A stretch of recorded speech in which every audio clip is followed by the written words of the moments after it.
नमो आदेश। आप सभी को मेरा नमस्कार। नाथपंथ की अलौकिक साधनाएं इस YouTube चैनल की तरफ से मैं आप सभी का स्वागत करता हूँ। श्राद्ध की परिभाषा क्या है? श्राद्ध की जरूरत क्यों है, ये हम आज इस पॉडकास्ट में सुनेंगे। पितरों के उद्देश्य से विधि पूर्वक जो कर्म है वो श्रद्धा से किया जाता है, उसे श्राद्ध कहते हैं। अर्थात अपने मृत पितृगण जो है उनके श्रद्धापूर्वक किए जाने वाले कर्म विशेष को श्राद्ध के नाम से जाना जाता है। इसे ही पितृयज्ञ कहते हैं, जिसका वर्णन मनुस्मृति जैसे धर्मशास्त्रों में तथा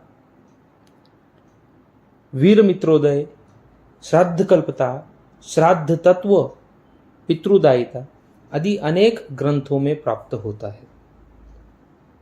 महर्षि पराशर के अनुसार देश, काल तथा पात्र में हविष्यादि विधि द्वारा जो कर्म तिल और दर्भ तथा मंत्रों से होकर श्रद्धापूर्वक किया जाता है वही शास्त्र है।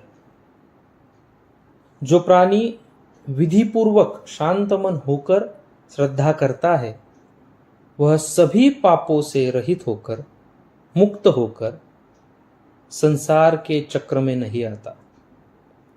अतः प्राणी को पितृगण की सृष्टि, संतुष्टि तथा अपने कल्याण के लिए भी श्राद्ध करना आवश्यक है।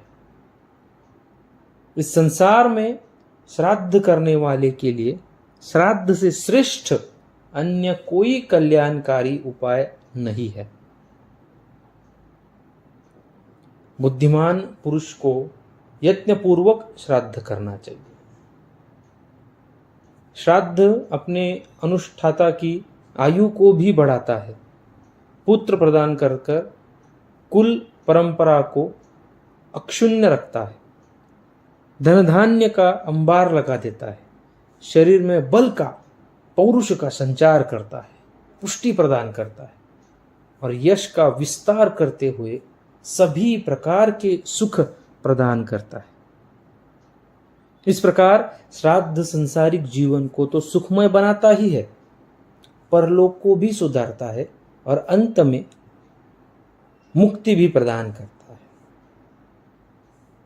और इतना ही नहीं, जो श्राद्ध को जानता है, उसके विधि विधान को जानता है और श्राद्ध करने की सलाह देता है, जो श्राद्ध का अनुमोदन करता है, इन सबको श्राद्ध का पुण्य फल मिलता है। अब देखते हैं श्राद्ध न करने से क्या हानि होती है। अपने शास्त्र ने श्राद्ध न करने से जो होने वाली हानि बताई है, उसे जानकर शायद आप सभी के रोंगटे खड़े हो जाए। यह सर्वविदित है कि मृत व्यक्ति इस महायात्रा में अपना स्थूल शरीर नहीं ले जा सकता। इसका मतलब कोई भी व्यक्ति अगर मरता है तो वो अपने शरीर को, अपना यमलोक का जो रास्ता है वो तय करने तक नहीं ले जा सकता। अर्थात अन्न और जल उसके साथ नहीं ले जा सकता। उस समय उसके सगे संबंधी श्राद्ध विधि से उसे जो कुछ देते हैं वो उसे वहाँ मिलता है। इसलिए शास्त्र ने मरणोपरांत पिंडदान की व्यवस्था की है। सर्वप्रथम शव यात्रा के अंतर्गत 6 पिंड दिए जाते हैं, जिनसे भूमि के अटिस्तात्र देवताओं की प्रसन्नता तथा भूत पिशाचों द्वारा होने वाली बाधाओं का निराकरण आदि प्रयोजन सिद्ध होते हैं।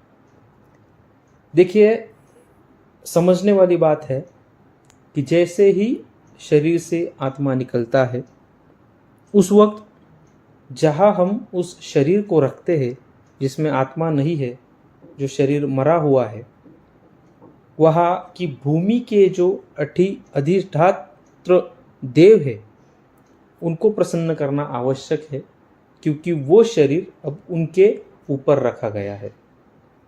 जिसमें आत्मा है उसमें चैतन्य होता है, तब उनको प्रसन्न करने की आवश्यकता नहीं होती, क्योंकि वो शरीर रूपी आत्मा या फिर वो व्यक्ति किसी ना किसी कार्य से उनको प्रसन्न करते रहता है।